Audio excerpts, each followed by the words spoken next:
Alors, on devrait être en direct sur Facebook. Je vais vérifier si tout marche bien. Hop. Donc, si vous nous voyez, bonjour Facebook, c'est FortProf. On se retrouve pour un nouveau live. Alors, on va attendre 30 secondes que tout le monde puisse s'installer, que je puisse voir si tout fonctionne bien au niveau technique, et après on pourra commencer tranquillement.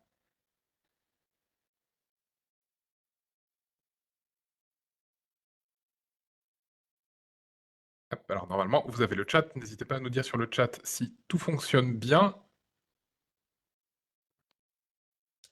Hop, voilà, je peux récupérer le live de mon côté. Voilà, super. J'ai récupéré le chat. A priori, tout fonctionne. Ah, je vois Sophie qui nous dit bonjour. Bonjour Sophie. Quelques 2024 qui vont nous. Quelques inscrits 2024 qui vont nous regarder aujourd'hui aussi. Vous pourrez garder le replay hein, de toute façon après, il n'y a pas de souci. Bon, tout a l'air de fonctionner. Super. Audrey, je vous propose peut-être qu'on commence. Comme ça, là, tout le monde a eu le temps de venir un petit peu. Je vois Céline qui nous dit bonjour aussi. Parfait. Alors, eh bien, on se retrouve pour un nouveau live Fort Prof. Donc, je suis avec Audrey, qui est une formatrice Fort Prof en français. Je vais peut-être vous laisser vous présenter rapidement, Audrey. Oui. Donc bonjour, moi c'est, Audrey, j'ai rejoint, Fort-Prof en tant que formatrice en français notionnel et je suis également, professeure des écoles, en cycle 1 en maternelle sur l'académie de Nantes. Voilà, Voilà, d'ailleurs, je vois Lydia qui nous dit bonjour sur le chat. Vous devez la connaître, votre groupe, a priori. tout à fait. On s'est Lydia vous déjà regarde, hein, croisés, dites pas en de effet. bêtises, sinon elle vous le redira en cours. Ouais, moi, du coup, si vous avez regardé les lives Facebook, vous commencez à me connaître. Hein, je suis un peu le responsable de formation. Donc, voilà, je m'occupe de l'organisation des formations chez FortProf, de nos stagiaires, de nos professeurs, des plannings, etc. etc. Et on se retrouve aujourd'hui pour un live un petit peu particulier, puisque, alors ça va peut-être en inquiéter certains, mais je vais commencer tout de suite. On est à 2 mois du concours. Donc ça arrive, les épreuves commencent à arriver, la pression commence à monter pour tout le monde. On rentre officiellement dans la dernière ligne droite hein, de préparation au CRPE.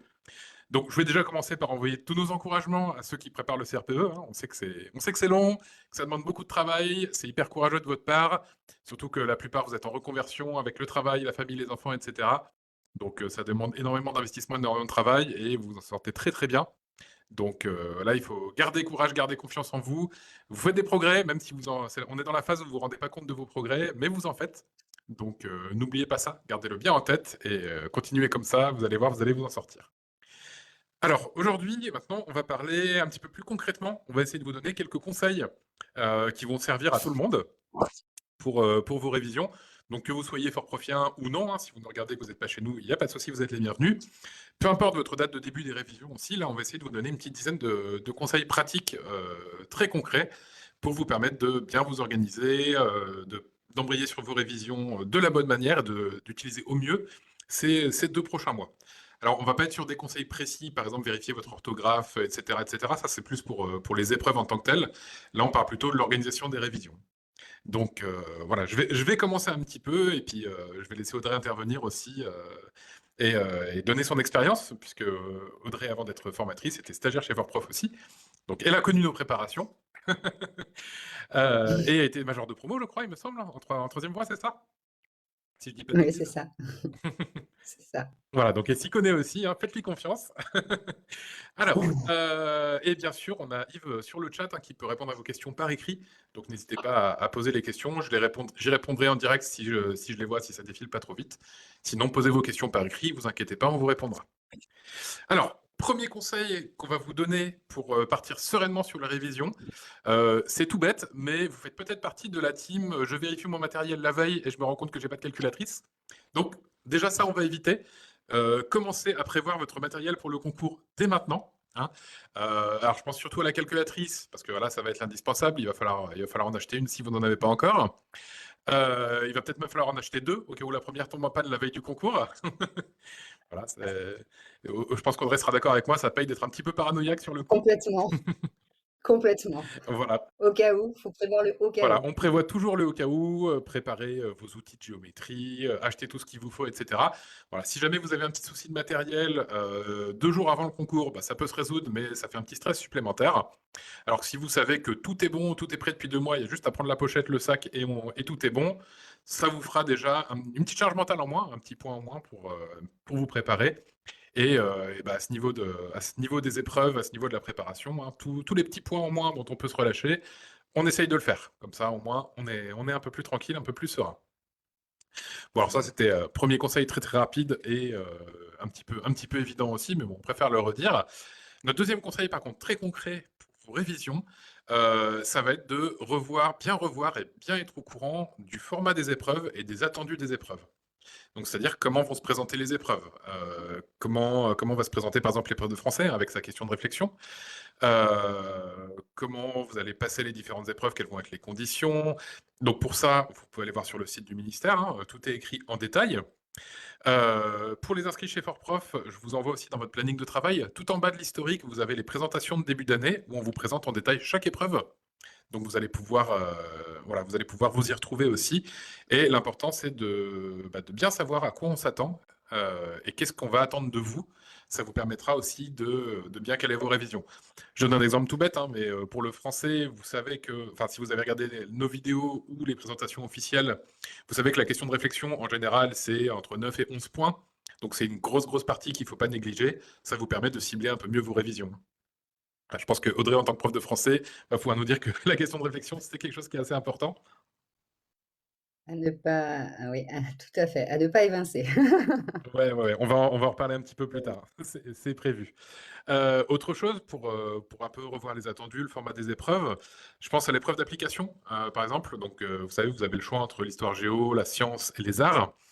Et en épreuve d'application, il y a une partie notionnelle, mais également une bonne partie didactique. Qui est très, très importante. Et du coup, pour ça, eh ben, il va falloir peut-être connaître un petit peu tout ce qui est référentiel de compétences, les attendus de fin de cycle, etc. Je vais peut-être laisser Audrey développer un petit peu si vous avez deux, trois choses à dire là-dessus. Ouais, alors moi, les conseils que je pourrais donner pour ces épreuves d'application, vraiment les attendus de fin de cycle, que ce soit, en histoire géo, en art ou en sciences. Il faut vraiment, aidez-vous de tous les supports pour les inscrits, chez FortProf, de tous les supports qui ont été mis à disposition sur les forums. Mais également, n'hésitez pas à aller consulter l'unique, site, qui est homologué par l'éducation nationale, à savoir Eduscol, avec les ressources d'accompagnement et les choses comme ça. Il faut que vous soyez vraiment au clair avec, tout ce qui concerne les séquences et les séances. Donc là, pour la partie vraiment, didactique, les compétences visées, ayez en tête des modalités de travail, le matériel que vous pourriez mettre à disposition des élèves. Soyez au clair également avec les différentes phases d'apprentissage, donc l'appropriation, la recherche. Alors tous ceux qui sont chez FortProf ont l'habitude, hein, se sont, je pense, appropriés déjà ce vocabulaire spécifique éducation nationale, mais c'est important de vraiment, le maîtriser pour le jour de l'épreuve d'application. Soyez au clair également avec les progressions des apprentissages, puisqu'en fait, on peut vous demander de détailler une séance ou de développer une séquence sans forcément rentrer dans le détail, mais soyez vraiment au clair avec les progressions des apprentissages. Et puis, en fait, entraînez-vous et soyez en capacité de justifier, en fait, votre démarche pédagogique qui aura été mise en œuvre, puisque vos élèves, en fait, ils doivent être, acteurs de leurs apprentissages, c'est-à-dire qu'il faut qu'ils soient actifs. Vous n'allez pas dispenser des cours magistraux, vous allez enseigner à des jeunes élèves. Donc en fait, il faut que vos élèves soient en activité. Donc il faut que vous prouviez, en fait, au jury que vraiment vous avez compris toute cette partie pédagogie et didactique et que vous mettez bien vos élèves, en activité. Et puis, anticiper, à travers vos révisions, vos lectures, anticiper des situations avec des outils et des supports types, en fait. Parce que si on vous demande, par exemple, de développer une séance, il peut être pertinent de préciser en quelques mots, ce qui a été mené en amont, et ce qui suivra. Et en fait, il faut que vous, fassiez preuve, d'une cohérence et d'une structuration. En fait, les jurys vont corriger des candidats au CRPE, mais qui, au mois de septembre, seront des professeurs des écoles en classe. Donc montrer du concret, en fait. Voilà si je peux, sur l'épreuve d'application, les quelques conseils que je peux donner. Ouais, tout à fait, c'est important, voilà. On aura l'occasion de reparler de méthodologie tout à l'heure, mais ouais, ça fait partie de la méthodo Mmh. qui est importante à relever, qui est pas forcément intuitive, surtout si vous préparez, que vous êtes pas inscrit chez Fortprof, c'est pas forcément quelque chose, sur lequel vous avez trop travaillé, mais c'est encore l'occasion, hein. Allez voir, ces attendus fin de cycle, faites-vous des petites fiches, des cartes mentales, et cetera. Vous allez voir, ça à force de les écrire, de les voir un petit peu partout dans vos révisions, ça va finir par rentrer, hein. Et dernière chose Mmh. aussi, pour ce qui est des attendus du format des épreuves, un passage un petit peu incontournable, si je puis dire, des révisions, c'est de bien lire les rapports de jury. Puisque Mmh. les rapports de jury, alors vous en avez pour quasiment toutes les académies, hein. On les a mis normalement sur le site de Fortprof, ils sont aussi sur vos forums, ressources et méthodologies si vous êtes inscrit. Et bah, c'est super important puisque vous allez avoir des retours directs, hein, des correcteurs, des synthèses sur bah, ce qui a marché, ce qui n'a pas marché chez certains candidats, des grosses erreurs à ne pas faire ou au contraire des choses qui ont été valorisées, qui ont été encouragées. Voilà, Mmh. donc tout ça, c'est hyper important et ça va vraiment vous permettre de bien vous caler sur les attendus du correcteur et des épreuves. Voilà, pour vous éviter bah, tout simplement soit les erreurs bêtes, soit les choses qui sont faites très très souvent, ou alors au contraire avoir des idées avec bah, ce qui est plutôt valorisé depuis quelques années, hein. Donc c'est intéressant de regarder les rapports du jury de Mmh. l'année dernière, mais aussi ceux de l'année d'avant, hein, depuis la réforme du CRPE. Mmh. Ça peut vous donner pas mal Mmh. d'informations en plus et des choses très très intéressantes pour cibler vos révisions. OK. Alors encore une fois, si vous avez des questions, hein, n'hésitez pas sur le chat, on est disponible. Alors, maintenant qu'on a parlé un peu des attendus du format des épreuves, notre troisième conseil très concret, qui est encore une fois une évidence, mais il faut l'entendre, c'est qu'il va falloir absolument bien s'organiser pour profiter au maximum de ces 2 mois de révision. Nous, ce qu'on vous conseille, c'est de faire un planning ou si vous êtes déjà chez Fortprof, de suivre votre planning, hein, il est fait pour. Ayez un planning de révision un petit peu précis pour éviter de vous perdre, parce qu'on a très très vite tendance à avoir le nez dans le guidon, à s'enfoncer dans voilà, je révise des maths, ça me prend une semaine, mince, j'ai rien fait en français, rien fait en histoire. Donc ça vaut le coup de se faire un petit planning, vraiment pour pas se perdre dans les disciplines et pouvoir passer un petit peu tout, même si c'est un peu plus superficiellement, que vous ayez passé un petit peu tout avant le début des épreuves. Voilà, ça va être important puisque bah, déjà vous savez que vous avez des notes éliminatoires, hein, au concours, donc on va essayer de les éviter. Et plus vous en verrez sur à peu près tout, plus vous allez pouvoir grappiller des points faciles le jour J. Donc vraiment, c'est important d'avoir un petit peu tout regardé. Alors, pour les inscrits chez Fortprof, vous l'avez sûrement vu depuis le début de l'année, on a déjà tout prévu. Donc, donc suivez le planning de travail. Là, en ce moment, vous êtes dans les derniers regroupements notionnels. Vous avez encore des regroupements sur les oraux. On va parler un peu des oraux tout à l'heure, d'ailleurs. Mais voilà, vous inquiétez pas là-dessus. Suivez votre planning for prof, suivez la méthode. Encore une fois, ça fait 27 ans qu'on fait ça, donc on sait où on va vous amener. Et si vous suivez la méthode, si vous prenez au jeu, vous avez encore une fois les meilleures chances de réussite. En tout cas, très très important de bien s'organiser, bien se faire un planning. Si vous avez déjà des bêtes noires, des faiblesses, ou vous savez que vous aurez besoin d'accentuer un peu, bah, prévoyez-le, prévoyez quelques jours de plus pour cette matière spécifiquement, sans toutefois vous noyer dedans et négliger les autres, hein. C'est tout un curseur à trouver. Je pense qu'Audrey sera d'accord avec moi, c'est un curseur important à mettre pour les révisions. Ah ouais, non, puis c'est vraiment de la rigueur, en fait. C'est pour ça que plus on aura anticipé ce planning de révision, plus on tiendra et plus on se sentira confiant et à l'aise, en fait. Donc c'est vrai que c'est peut-être, comme disait Jean-Paul, pas la peine de prévoir une semaine sur une notion et une autre semaine.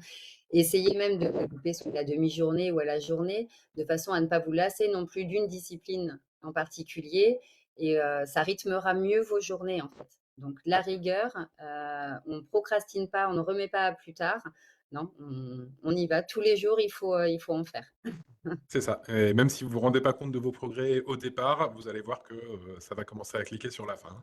Je vois juste Salomé sur le chat qui nous dit que le rapport de jury de l'Académie de Strasbourg n'est pas encore sorti. Donc nous, on le met sur notre site, hein, dès qu'il est disponible. Mais si votre académie n'est pas sortie, n'hésitez pas à aller lire les autres rapports de jury quand même, hein. Ça vaut largement le coup, puisque les corrections sont quand même à peu près toutes les mêmes et les erreurs sont aussi fréquentes dans toutes les académies. Donc n'hésitez pas à aller lire les autres rapports de jury pour voir ça. Alors, je vois une question de Jessica sur le chat. On va en parler un tout petit peu plus tard. Donc, pour l'instant, je ne réponds pas tout de suite, mais gardez les oreilles ouvertes. On va y répondre tout à l'heure. Alors, on a fait le petit 3 du coup, bien s'organiser, bien trouver son planning et bien respecter son planning. Maintenant, quatrième conseil hyper important, Alors là, je vais plutôt parler aux candidats au CRPE qui ne sont pas encore inscrits chez Fortprof. Préparez bien votre épreuve d'application.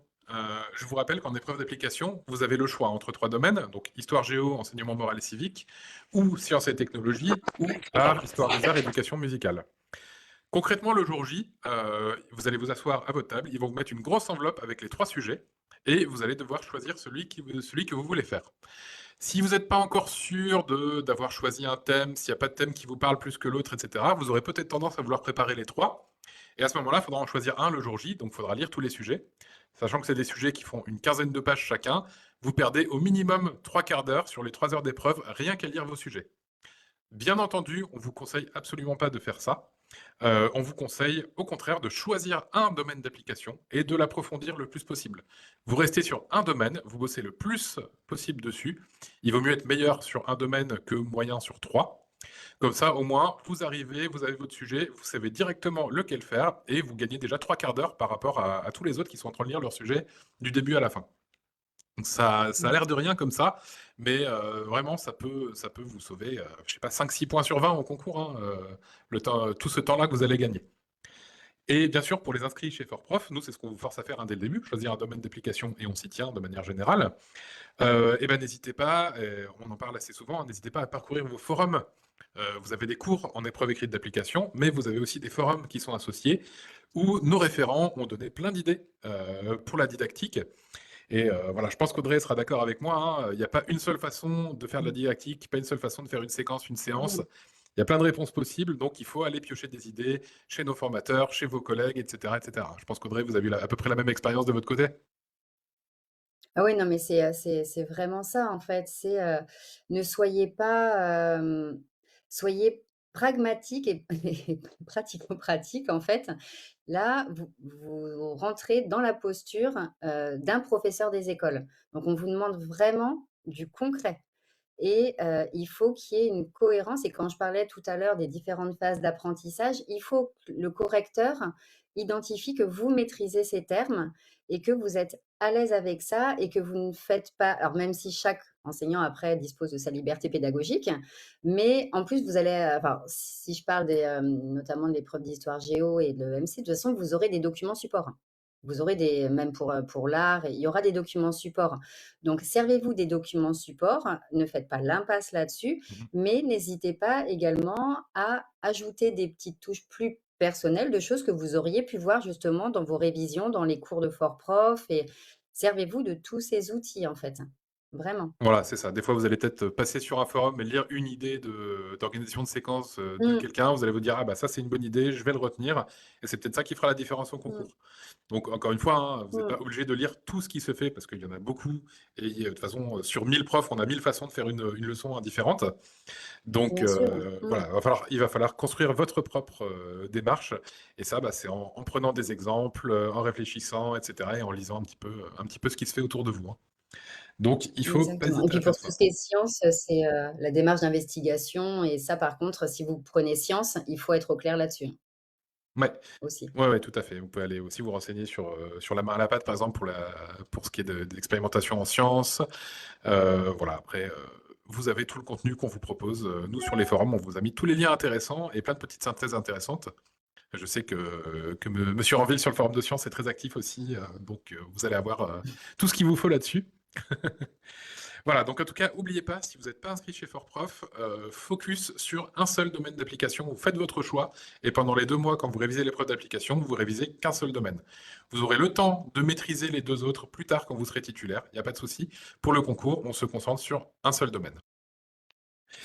Voilà, alors on va arriver à la moitié de nos petits conseils, du coup. 5e conseil pratique pour mettre à profit vos 2 mois de révision, ça va être tout simplement de revoir les bases. On a tendance à l'oublier quand on a le nez dans le guidon, mais les bases, la base de la base, c'est quand même super important. Je pense notamment à l'épreuve de français, puisque la première partie de l'épreuve, hein, tout ce qui est compréhension lexicale, grammaire, orthographe, etc. Ça, c'est des choses qui sont un petit peu basiques. C'est pas des questions aussi complexes entre guillemets que la question de réflexion. Donc c'est quelque chose sur lequel vous pouvez vite gratter des points si vous avez bien approfondi vos bases, sans forcément être allé trop loin dans les analyses, les choses comme ça, hein. Je pense que Audrey, du coup, vous êtes d'accord de votre côté au niveau du français? Ah oui, sur le français, autant il y a eu la refonte du concours il y a c'est 2 ans maintenant, Ouais, ça va être la troisième année là, autant l'étude de la langue, enfin voilà, on n'a pas, révisé les programmes d'étude de la langue. Donc soyez au clair avec les classes grammaticales, les natures et fonctions, les propositions et l'analyse des temps verbaux. Ça, ce sont vraiment des incontournables. Donc, ce sont ce qu'on appelle vraiment les bases de l'étude de la langue.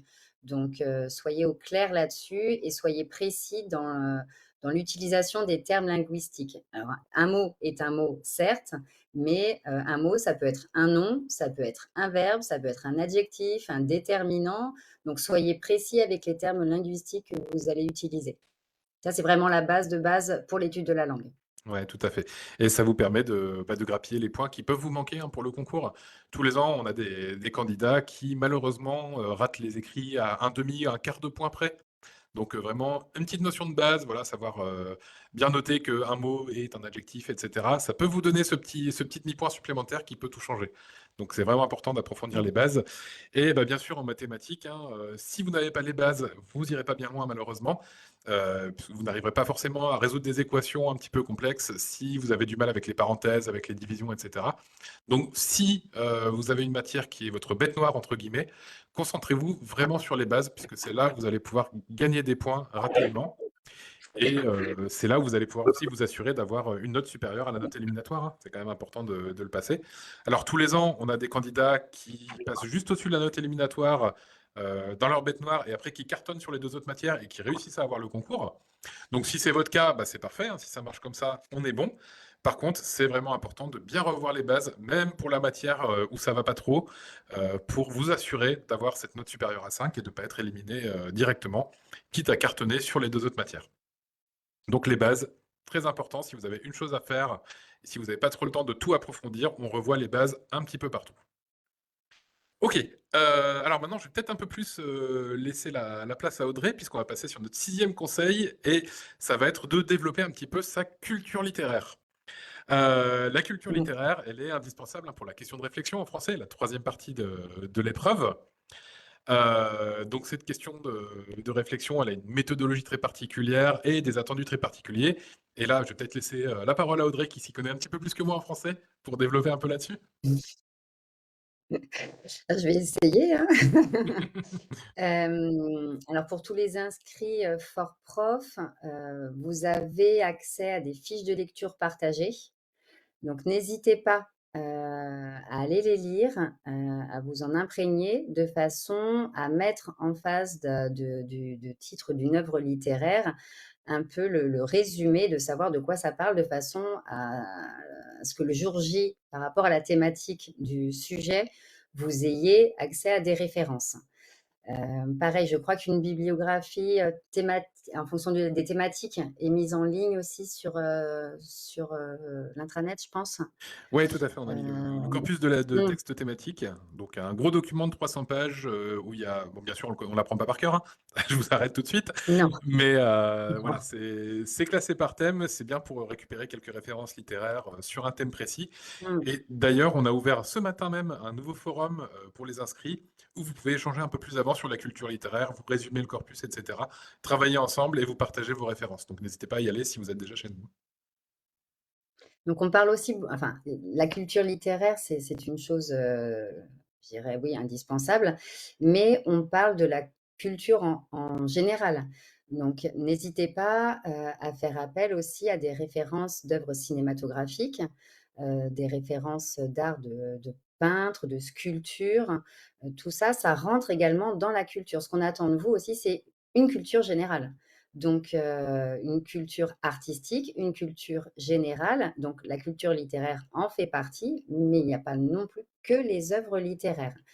Hem, Si jamais le jour J, avec le stress, aucune référence ne vous venait comme ça, ne perdez pas non plus de temps, ne passez pas une demi heure à rechercher absolument une référence, puisqu'en fait la demi heure, clairement, vous ne l'avez pas. Donc, ça vous vient tout de suite, vous le notez sur, votre feuille de brouillon, vous y revenez après. Si ça ne vous vient pas et pas du tout, ne perdez pas de temps. Poursuivez et développez votre réflexion quand même. Il vaut mieux que vous ayez terminé l'épreuve plutôt que vous n'ayez rédigé qu'une seule partie parce que vous recherchiez, le titre d'une œuvre, littéraire. Donc ça, c'est vraiment un conseil que je peux donner, et si vous doutez du nom de l'auteur d'une œuvre, vous ne le nommez pas, vraiment. Parce qu'en fait, c'est une erreur de ce genre, elle vous desservirait plus qu'autre chose. Donc on ne met pas le nom de l'auteur si on n'est pas certain que c'est lui qui a écrit l'œuvre. Ouais, si votre Vraiment, c'est un conseil, vraiment, vraiment, vraiment, ne le faites pas. si votre correcteur est très très fan d'une œuvre et que vous écrivez mal le nom de l'auteur, il risque de mal prendre toute votre copie, donc on va éviter de prendre des risques, effectivement. Non, Germinal de Victor Hugo, c'est pas possible. Voilà. Ce n'est voilà, c'est rédhibitoire, en fait.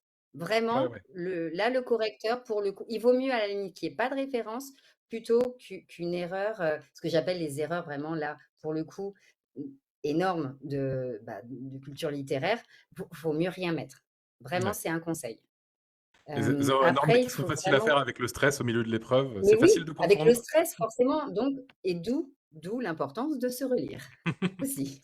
Ouais, tout à fait. On aura l'occasion d'en reparler, à l'occasion d'un futur live, mais Ouais, c'est très et important. par rapport à la question de réflexion, donc soyez vraiment au clair, avec les impératifs, la méthodologie de l'épreuve de réflexion et notamment tout ce qui concerne les impératifs, aussi bien de l'introduction que de la conclusion.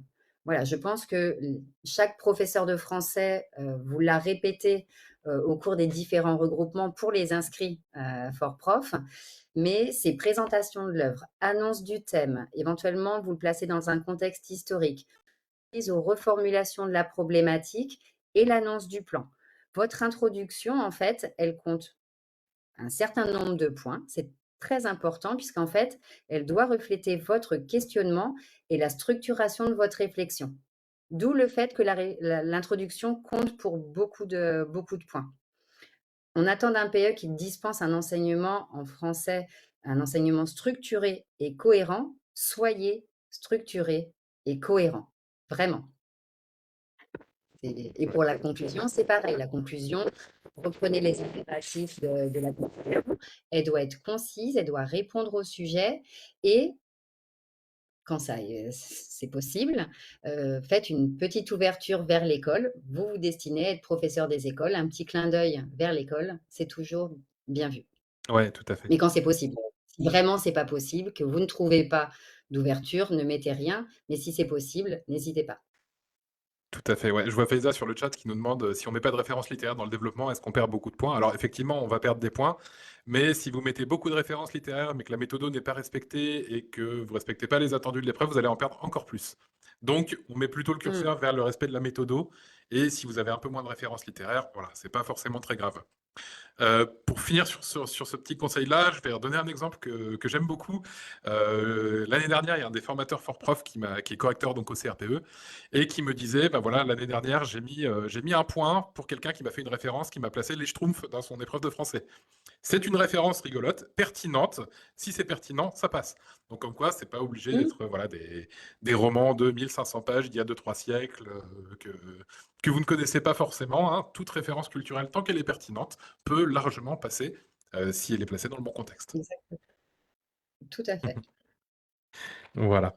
OK, alors on en a fini avec cette petite, question de culture littéraire, question de réflexion. Je rappelle pour les forts profiens, qui nous suivent, vous avez quelque part dans les modules de français, donc normalement c'est dans le premier regroupement de français ou alors dans la formation de culture littéraire, vous avez un livret méthodologique sur la question de réflexion qui fait je crois 25-26 pages, avec vraiment la méthodologie expliquée en détail, comment faire son intro et cetera et cetera. Donc ça peut être une bonne idée de se le relire, une paire de fois avant le concours, hein, pour bien avoir en tête encore une fois, les attendus de l'épreuve, on en parlait tout à l'heure.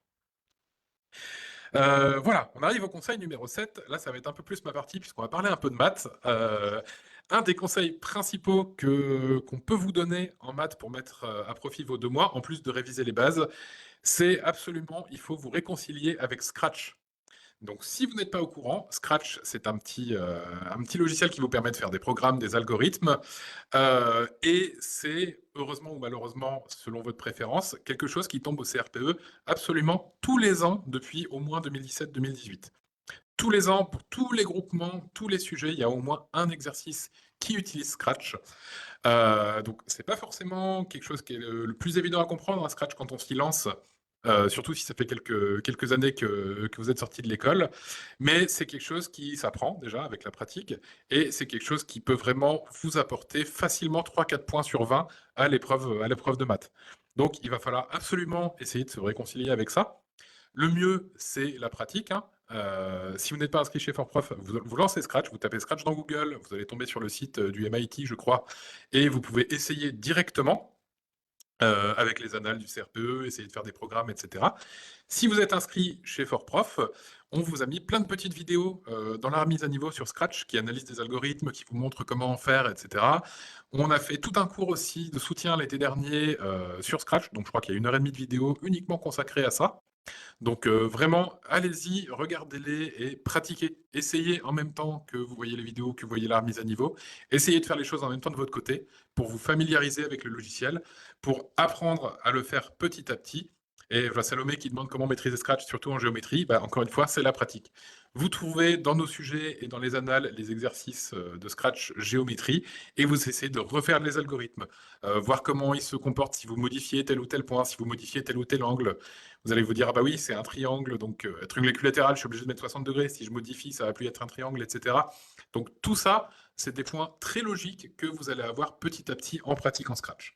Donc hyper important dans ces 2 mois, trouver un moment, même plusieurs d'ailleurs, pour découvrir Scratch d'une part, et pour le pratiquer un petit peu, au moins l'analyse d'algorithmes, essayer d'en faire de votre côté, etc.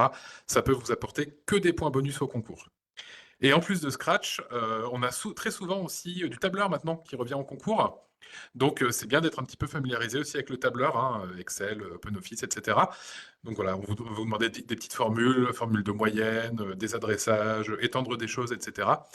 Pareil, l'effort profien, le tout dernier chapitre de votre mise à niveau de maths, c'est un chapitre sur Microsoft Excel. Donc vous allez pouvoir apprendre assez facilement les attendus du concours et comment utiliser un tableur pour répondre aux questions du CRPE. Encore une fois, c'est des questions qui peuvent être très très simples et vous faire gagner 2 points hyper facilement au concours.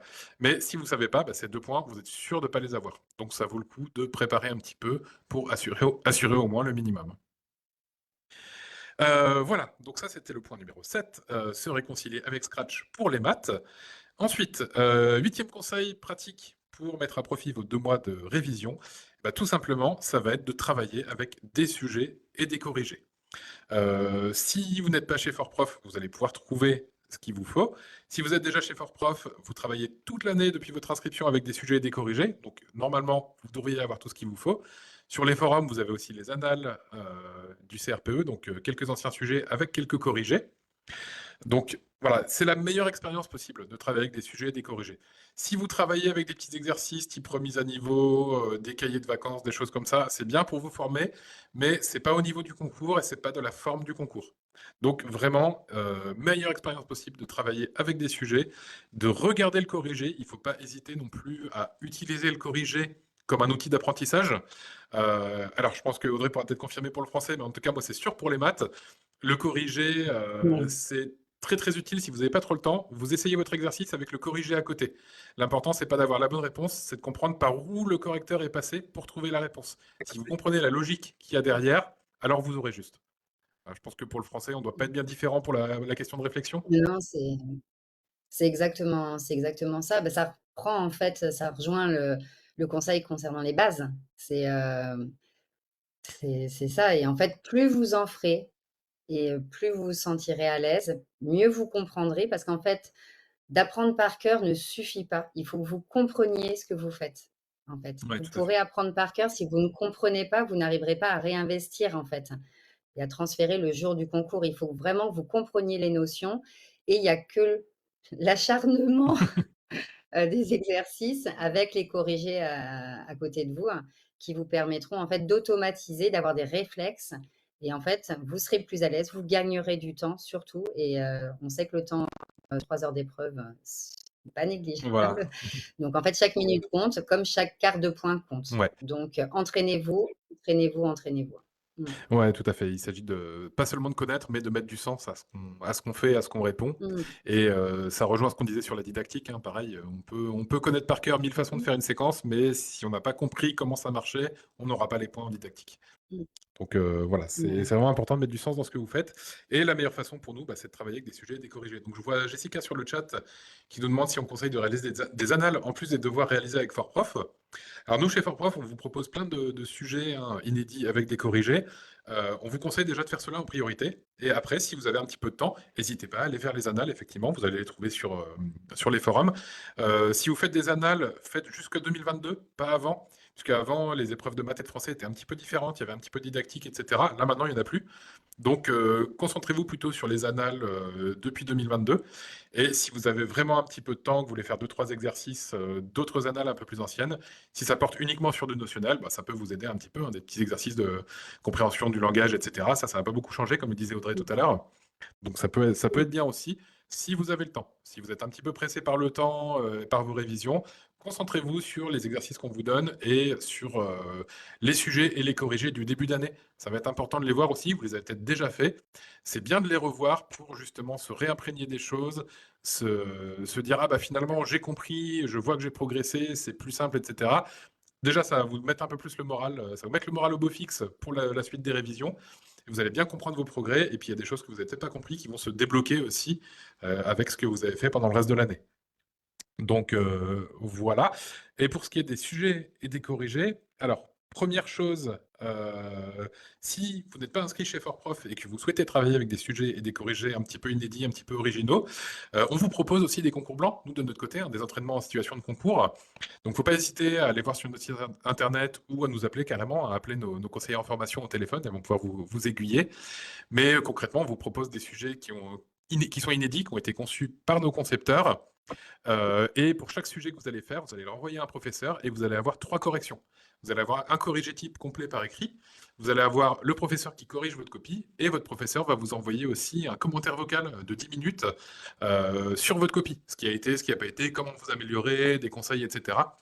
Donc c'est hyper formateur. Si vous n'avez pas suivi d'année de préparation chez FortProf, bah, n'hésitez pas. Vous pouvez les prendre aussi à la carte, hein, ces petits concours blancs. Ça peut être le petit boost qui vous manque ou la petite confirmation que vous allez dans le bon sens au niveau de vos révisions.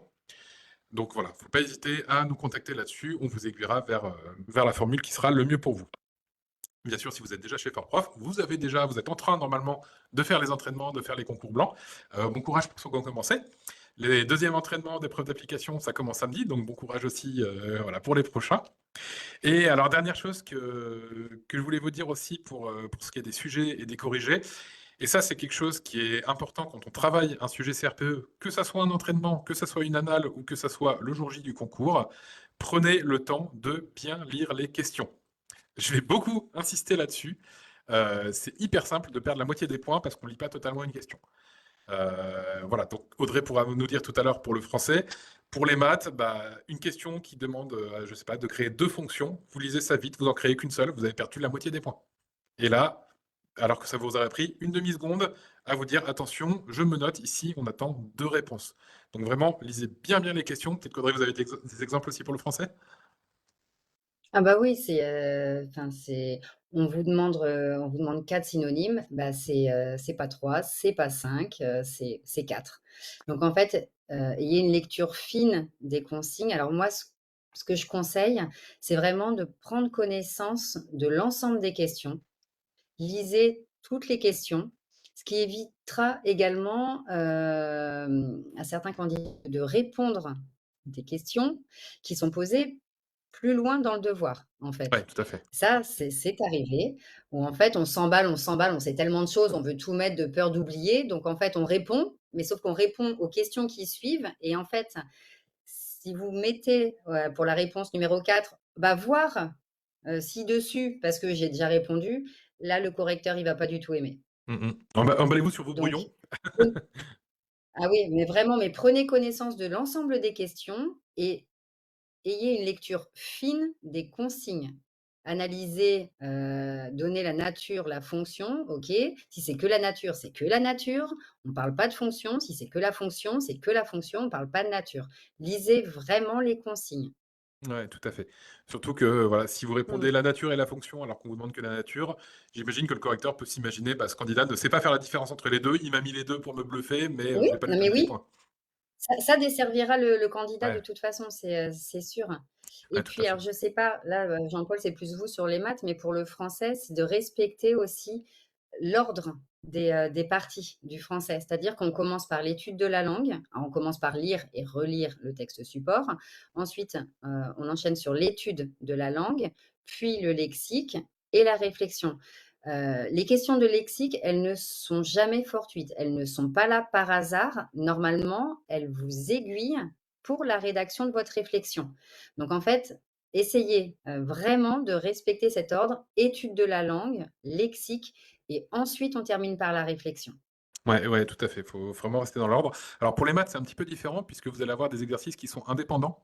Donc vous pouvez, si vous Mmh. voulez, vous pouvez tout à fait commencer par l'exercice qui sera le plus facile pour vous et garder l'exercice difficile pour la fin. Comme ça, vous grattez le maximum de points possible encore une fois. Je l'ai vu sur le chat tout à l'heure, vous pouvez même aussi faire une page différente par exercice.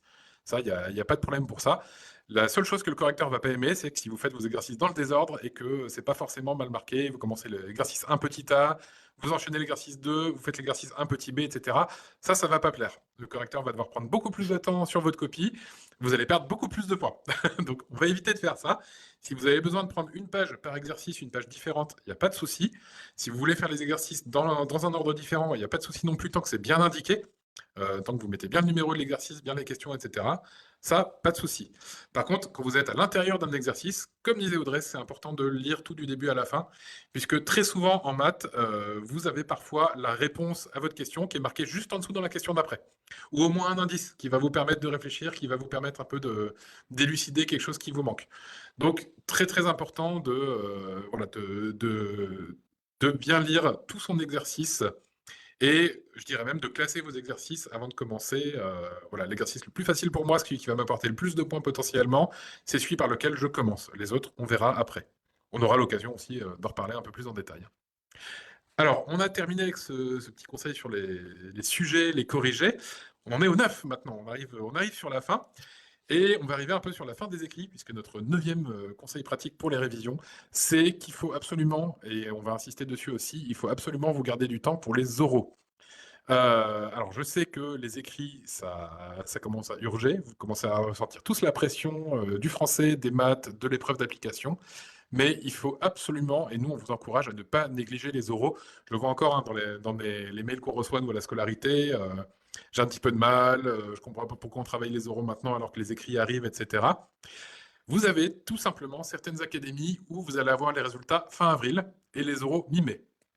C'est-à-dire que vous faites votre concours début avril, vous prenez un petit peu le temps, vous êtes tranquille, vous prenez vos révisions des oraux un peu plus à la cool parce que vous n'avez pas encore les résultats. Bam, fin avril, vous êtes admissible aux oraux. Vous avez 15 jours pour réviser leçon de maths, leçon de français, EPS, CSE, qui compte pour les 2 tiers de la note. Donc vous avez passé un an à réviser le CRPE et 15 jours pour réviser les 2 tiers de la note. Si vous ne vous êtes pas préparé avant, c'est mort. Vraiment, il faut préparer ses oraux avant euh, pour plein de raisons. Il n'y a pas que ça. Mais on sait que le timing est un petit peu serré, hein. Donc, bien sûr que vous allez faire un petit focus, vous concentrer un peu sur les écrits, mais il ne faut pas non plus oublier les oraux, oublier tout ce qui est CSE, EPS, leçons, etc. Et hyper important aussi, quand vous allez travailler les leçons de maths et leçons de français à l'oral, vous allez intégrer des éléments de didactique. Et bien sûr, ces éléments de didactique, ils vont peut-être vous servir dans l'épreuve d'application. On en parlait tout à l'heure, il y a plein de didactiques, construction de séquences, etc. Vous allez faire des synergies entre les Mmh. différentes disciplines. Et ça va être super important. Peut-être que vos révisions d'oraux vont vous servir d'une manière inattendue pendant les écrits. Donc, il faut bien garder ça en tête, hein. Voilà. Mmh. Je pense qu'Audrey, vous êtes d'accord avec moi aussi pour, pour les oraux, hein, hyper important de réviser Ah oui, avant. c'est, enfin, ne surtout pas attendre le dernier moment et ne pas attendre les résultats des Ouais. écrits. Alors même si, voilà, vous allez connaître, encore une fois l'ascenseur émotionnel avec, vous vous lèverez un matin après les écrits en vous disant: Ah, c'est sûr, je suis surmotivée, les écrits, c'est passé, allez, je me lance à fond dans les oraux. Comme il y aura des jours où vous vous leverez, vous direz: «Bah, de toute façon, ça sert à rien, c'est sûr, j'aurai pas les écrits, je ne serai pas admissible». Alors, l'ascenseur émotionnel, je ne vais pas vous dire que vous n'allez pas le vivre, parce qu'il va être présent, mais encore une fois, mental à 200.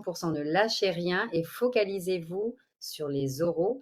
En fait, une fois que les écrits seront finis, vous allez vider une partie de votre stock de mémoire pour refaire de la place pour les oraux, d'accord? Donc, là, je comprends qu'aujourd'hui, vous soyez focalisés sur les écrits puisque ce sont les épreuves qui arrivent, bah, le plus rapidement, hein. Ne négligez pas les oraux, comme disait très bien Jean-Paul. En effet, de toute façon, il y a toujours des passerelles, hein. Il ne faut jamais considérer les disciplines, de façon isolée puisqu'elles ont toutes un lien, il y a vraiment une cohérence dans tout ce que vous faites là, cette année de prépa. Ça vous prépare aussi pour, l'année prochaine quand vous serez, en classe. Mais n'attendez pas le dernier moment. Dès que les écrits sont finis, vous soufflez une bonne journée et hop, on attaque les oraux. Ouais, ouais, tout à fait. Et d'ailleurs, c'est un petit conseil que j'avais pas prévu aussi, mais là qui me vient un petit peu à chaud. On parlait d'ascenseur émotionnel. Évitez aussi d'aller le lendemain des oraux, comparer vos réponses, voir des corrigés, et cetera, et cetera. Ça, c'est le gros, gros piège, hein. Non, non. Ouais, je voudrais qu'il réagisse très fort. On oublie les écrits, c'est fait, c'est passé, on oublie, on passe aux oraux. Voilà, On ne revient pas dessus. bah, je prends un exemple d'une stagiaire de l'année dernière qui tournait à 5 de moyenne en maths, qui était très, très stressée et qui m'a appelé le lendemain des épreuves. J'ai discuté avec les autres, je crois que j'ai tout faux, j'y arriverai jamais, et cetera. Au final, elle a eu 13 sur 20 en maths. Et c'était sa meilleure note des 3 épreuves, elle a eu le concours. Donc vraiment, évitez de vous comparer. Je sais que c'est très tentant, surtout à la sortie des épreuves. Qu'est-ce que tu as mis là, qu'est-ce que tu as fait, etc. Mais des fois, il y a plusieurs façons de répondre déjà. Et en plus, vous n'avez pas forcément des souvenirs très clairs de ce que vous avez fait non plus, surtout sans le recul. Donc vraiment, essayez d'éviter de faire ça, hein. Prenez plutôt, concentrez-vous plutôt sur vos oraux directement après les écrits, sans comparer. C'est fait, vous avez fait de votre mieux. Maintenant, on part sur les oraux, on oublie ce qu'on a fait aux écrits, hein. Mmh. Voilà. Et ben ensuite, on va bientôt finir puisque on arrive à notre 10e petit conseil pratique. Peut-être un des plus importants, je pense en tout cas. Euh, pour ce qui est de la préparation au concours, pour ce qui est des révisions, ça va être une période qui va être super intense. Notre dernier conseil, n'oubliez pas de prendre du temps pour vous. C'est hyper important et c'est tout aussi important de vous prendre un petit peu de repos, un petit peu de détente que de réviser à fond tous les jours et tous les soirs, hein. Il faut que votre préparation elle soit la plus sereine possible. Alors je dis pas sereine parce qu'on sait que l'ascenseur émotionnel, on sait que le stress va monter, etc. Mais le plus sereine possible. Si vous avez besoin de prendre une paire de jours parce que voilà, ça commence à saturer, vous commencez à plus trop y arriver, etc. Une paire de jours dans ces 2 derniers mois de repos, de détente, voire même une petite semaine répartie quelque part sur les 2 mois, ça vous coûtera pas le concours. Au contraire, ça va vous faire aller un petit peu plus sereinement, ça va vous faire un petit reset mental et vos prochaines révisions, vous allez les embrayer beaucoup mieux, beaucoup plus efficacement et vous verrez que vous progresserez beaucoup mieux. Donc il ne faut pas avoir honte de se prendre une petite pause, de se prendre un petit peu de temps et tout simplement de prendre soin de soi, puisque c'est le principal, hein. Si vous n'arrivez pas aux épreuves dans de bonnes conditions, vous aurez un petit peu plus de mal à les réaliser, vous risquez de plus en plus de perdre vos moyens le jour des épreuves. Et voilà, c'est pareil Mmh. pour juste après les écrits, hein, vous serez peut-être à fond sur les oraux, il n'y a pas de souci. Mais si le lendemain des écrits, vous avez besoin de 2 3 jours pour vous remettre, parce que ça a été rude la prépa, etc., il n'y a pas de souci. Vous prenez vos 2 3 jours, vous décompressez, vous oubliez le CRTE, vous oubliez Fort Prof, et on reprend dans 2 3 jours, tranquillement, on se refocus sur les oraux. Voilà, je pense que Audrey, vous allez peut-être pouvoir me confirmer aussi quand vous y étiez, hein, la gestion Je mentale en fin de je préparation, c'est... Ouais, c'est, vraiment n'arrivez pas épuisé aux épreuves, en surcharge cognitive, comme on a l'habitude de dire. Non, aérez-vous, prenez des moments pour respirer. De toute façon, vous devez déjà bien le voir, si vous ne comprenez plus un exercice et que vous vous acharnez dessus, heu je ne suis pas certaine que vous y arriviez plus, en fait. Donc faites une coupure quand vraiment vous sentez que vous arrivez à saturation ou même avant d'arriver à saturation, surtout anticipez. Faites une coupure, allez marcher, prenez l'air, enfin, voilà, déconnecté, vous vous y remettrez, beaucoup mieux et vous serez beaucoup plus efficace. Mais n'arrivez pas épuisé au concours parce que la route, elle est pas encore terminée. Après les écrits, bah, voilà, ça continue, il y a les oraux. Donc ménagez-vous et ressourcez-vous quand vous avez besoin. Voilà, tout à fait. Et en plus, on le dit depuis le début du live, hein, c'est très important que beaucoup de choses aient du sens. Pas forcément que ça soit juste connu, mais que ça prenne du sens pour vous. Et des fois, bah, il y a besoin que ça décante un petit peu. Donc, vous pouvez rester Mmh. coincé pendant 10 heures sur un exercice et vous faites une journée de pause et vous allez trouver tout de suite dès Oui. votre retour au boulot. Donc, voilà, ça va être un petit peu cette phase-là qu'il va falloir gérer. Je vois Faiza sur le chat qui nous dit c'est compliqué avec un travail à plein temps à côté. Est-ce que vous pensez que c'est réalisable? Parce que là, je suis épuisé avec le moral un peu en pente descendante. Alors, Audrey, votre avis déjà, avant que je réponde aussi? Alors oui, c'est complètement possible. Il faut prendre on va surtout pas vous dire que c'est, infaisable, bien évidemment. Par contre, écoutez-vous. Si vous avez besoin de faire, des breaks par moment, faites des breaks. Mais oui, c'est possible. Essayez de trouver la meilleure organisation. Nous, on ne vit pas dans votre vie, donc mais tout ce qu'on peut vous dire, c'est, essayez de trouver l'organisation qui est la plus favorable pour vous, pour que vous vous y retrouviez, pour que tout le monde s'y retrouve autour de vous. Mais oui, bien sûr, c'est complètement, envisageable, oui. Il faut rien lâcher, il faut rien lâcher. Ouais, tout à fait. Et pour compléter un peu la réponse d'Audrey, hein, je le dis souvent, assez souvent en live, mais cette phase-là, un petit peu en pente descendante, c'est une phase qui est normale dans tout Mmh, processus de préparation, dans tout processus d'apprentissage. Je dis souvent, nous, enfin prof, ça fait 27 ans qu'on fait ça, on a vu passer 70 000 personnes, on sait que c'est la phase où c'est compliqué en ce moment. Mais on sait aussi que ça va se résoudre et que ça va être le moment où vous allez commencer à avoir bientôt les premiers déclics. Ah là, j'ai fait des progrès, là, ça commence à aller, là, je sais quoi faire, etc., cibler. C'est là où vous allez commencer à vous sentir mieux, mais il faut passer effectivement cette petite phase, il faut rien lâcher pour cette petite phase. Et un petit argument supplémentaire aussi, je discutais avec une autre de nos formatrices, Véronique, qui se reconnaîtra peut-être si elle nous écoute, qui me disait, mais moi je suis professeur des écoles, et cette période-là, décembre, janvier, février, c'est là où on se demande si nos élèves vont réussir à savoir lire à la fin de l'année. C'est là où on doute aussi de leur progrès et eux-mêmes doutent aussi de leur progrès. Donc c'est pas que chez FortProf, c'est pas que dans les préparations au CRPE, c'est dans tout processus d'apprentissage. Il y a cette phase en général après les vacances de Noël où c'est la fatigue, c'est la pression qui monte et on n'a pas encore le recul pour voir les progrès qu'on a fait et pour voir qu'on est beaucoup plus près mmh, que ce qu'on peut le penser.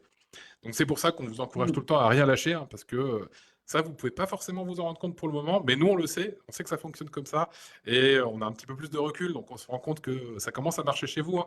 Je vois sur les groupes Facebook, sur les forums, on commence à avoir des interventions de stagiaires qui sont hyper pertinentes, très intéressantes, des super suggestions, etc. Donc ça commence à venir, mais en attendant, il faut continuer comme ça, vous ménagez bien sûr si vous avez besoin, mais vous gardez la motivation, vous lâchez rien, ça va se passer, vous allez faire des progrès. Je vous conseille aussi de regarder la petite vidéo qu'on vous a postée hier matin, où il y a quelques professeurs qui vous donnent des encouragements, des vœux, etc. Et notamment Pascal, une de nos formatrices, hein, qui vous dit, bah, si le concours vous l'avez en 2 ans, c'est pas grave, il y a des gens qui ont besoin de 2 ans pour se mettre au concours. Donc vous allez avoir un petit peu de stress maintenant, vous allez faire de votre mieux, de toute façon, vous bossez à fond, vous faites de votre mieux, on peut rien vous demander de plus, et ça va passer. Si ça a besoin de 2 ans, ça aura besoin de 2 ans, vous serez tout aussi légitime devant vos élèves en tant que professeur des écoles. Donc, ça fait partie aussi Mmh. de accepter ça. Ça fait partie un peu de la gestion mentale et du côté prendre soin de soi pendant les révisions, hein. Voilà, c'est pas dramatique. Si ça passe pas cette année, vous allez donner votre maximum, vous allez rien lâcher et vous serez les mieux préparés au concours. Ça, par contre, on peut vous l'assurer. Et puis j'ai un Voilà. petit, enfin, là je m'adresserai à tous les inscrits Fort Prof, c'est, alors tous ceux qui sont soit en présentiel ou, même, en web cours, vous n'êtes pas seuls. Parce que beaucoup pensent au départ que voilà, c'est un concours, c'est chacun pour soi. Dans la mentalité de Fort Prof, on ne fonctionne pas comme ça. C'est pas chacun pour soi, d'où le fait que vous travaillez de toute façon en doublette, voire en triplette quand c'est nécessaire. Mais en fait, partagez, lisez et soutenez-vous. Il y a que comme ça que vous arriverez vraiment au bout de la course. Vous êtes seul, en effet, face à votre copie le jour J, le jour du concours, le jour des épreuves écrites et puis après les oraux. Mais même pour les révisions des oraux, travaillez ensemble. C'est ce qu'on appelle la co-construction des savoirs. En fait, on apprend ensemble. Donc vous avez commencé la formation ensemble, vous la terminerez ensemble et voilà, vous n'êtes pas seul et comptez sur les autres et aidez-vous des autres parce qu'ils ont aussi beaucoup vous partagez tous la même expérience là. Le Vous avez tous le même vécu, c'est difficile pour tout le monde est à bout, mais justement soutenez-vous pour parvenir, à la fin du marathon. Voilà. Ouais, ouais, tout à fait. C'est voilà, c'est hyper important cette petite partie de gestion mentale. C'est quelque chose qu'on sous-estime un peu et qu'on n'a pas forcément le recul de voir quand on a le nez dans le guidon. C'est pour ça qu'on essaie de vous le rappeler assez régulièrement.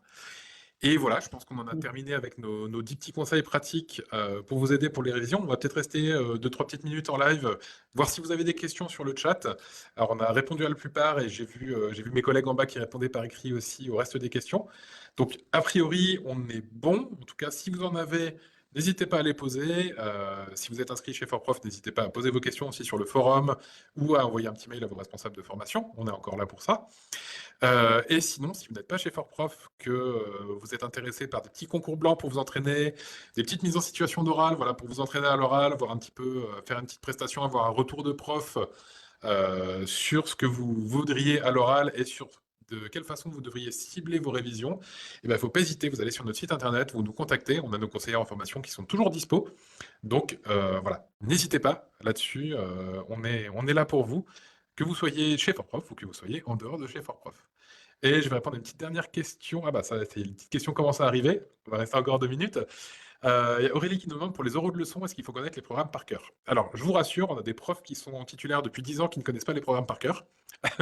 Donc, ça va se faire petit à petit. Voilà, ce qui est bien dans les programmes, c'est d'en connaître un peu les grandes lignes.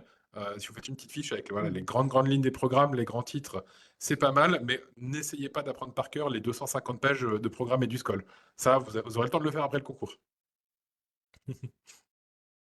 Non, puis en plus, enfin, il y aura les documents annexés, hein.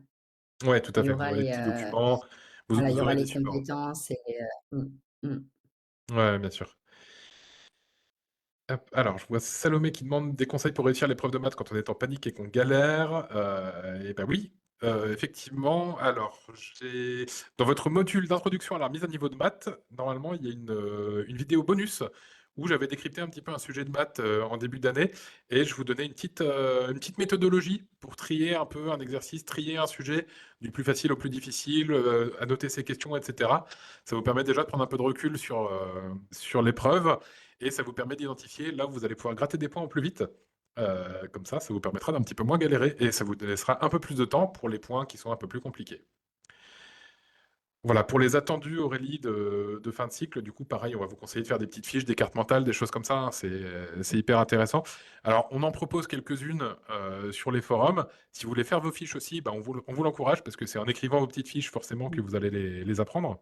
Donc, ça, c'est très très bien aussi. Mmh. Et c'est ça qui va vous permettre d'intégrer, de donner du sens à ce que vous lisez, hein, tout simplement.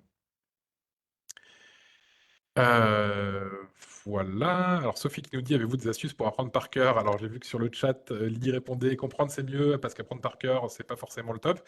Si vous avez quelques trucs à apprendre par cœur quand même, il y a sûrement des dates en histoire, des petites formules en sciences. Il y a des choses qu'il faut malheureusement savoir par cœur. Ça dépend un peu de votre type de mémoire. Si vous avez une mémoire plutôt visuelle, auditive, etc. On vous a fait une petite vidéo, pareil, elle est sur Apple Learn. Elle est dans la formation For Prof News, une petite vidéo sur la mémorisation. Envoyez-moi un petit mail si vous ne l'avez pas, je vous la renverrai, il n'y a pas de souci. C'est une de nos intervenantes justement qui vous donne des conseils de mémorisation pour pouvoir apprendre des choses. Voilà, alors Charlotte nous pose une question pour l'épreuve d'application. Ça semble impossible de réussir sans maîtriser le programme. Comment pouvoir développer la didactique pour cette épreuve? Pour la didactique, pour l'épreuve d'application, rendez-vous sur les forums, Charlotte. Je connais votre nom, je sais que vous êtes inscrite. Donc rendez-vous sur les forums. À chaque fois, en dessous des cours d'épreuve d'application, il y a des exercices justement faits pour la didactique, avec des retours synthétiques des profs. Donc lisez un exercice, essayez d'y réfléchir un petit peu, lisez 2-3 productions de stagiaires et lisez le retour du prof. Ça va vous donner déjà beaucoup de billes pour la didactique et petit à petit, vous allez développer votre approche de la didactique. Nous, ce qu'on veut surtout pas, c'est vous donner une approche type que vous allez tout le temps utiliser parce qu'on sait que ça, c'est moins efficace et c'est pas ça qui va marcher de toute façon, ni à l'oral, ni dans votre carrière de professeur des écoles. Hop, et je vois une petite dernière question de Mélanie. Est-ce qu'on pourra revoir cette intervention en replay? Bien sûr, dès qu'on aura terminé. Normalement, le replay va se uploader sur la page Facebook, hein, Fort Prof CRPE, donc vous pourrez la regarder sans problème si vous le souhaitez. Effectivement, on a duré un petit peu, on en a dit beaucoup, donc ça vaut le coup de la regarder, de la mettre en pause de temps en temps, et de peut-être regarder régulièrement pour reprendre un peu courage pour le mois prochain, voir si vous suivez bien nos petits conseils. Et ben, je pense qu'on va s'arrêter ici. Merci Audrey, merci beaucoup. Bah, merci à vous, Jean-Paul. Voilà, donc je rappelle Audrey qui est formatrice hein, chez Fort Prof, prof de français, notamment pour le groupe de Nantes, qu'on salue, hein, Lydie, je ne sais pas si Barakat nous écoute. Oui. En tout cas, Lydie.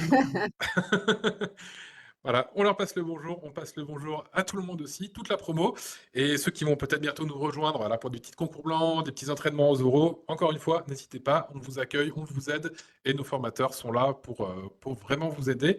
Ah, je vois Michel qui avait posé une question sur laquelle on n'avait pas répondu. Petite seconde avant de finir. Hop, alors attendez, Michel, bougez pas, je remonte.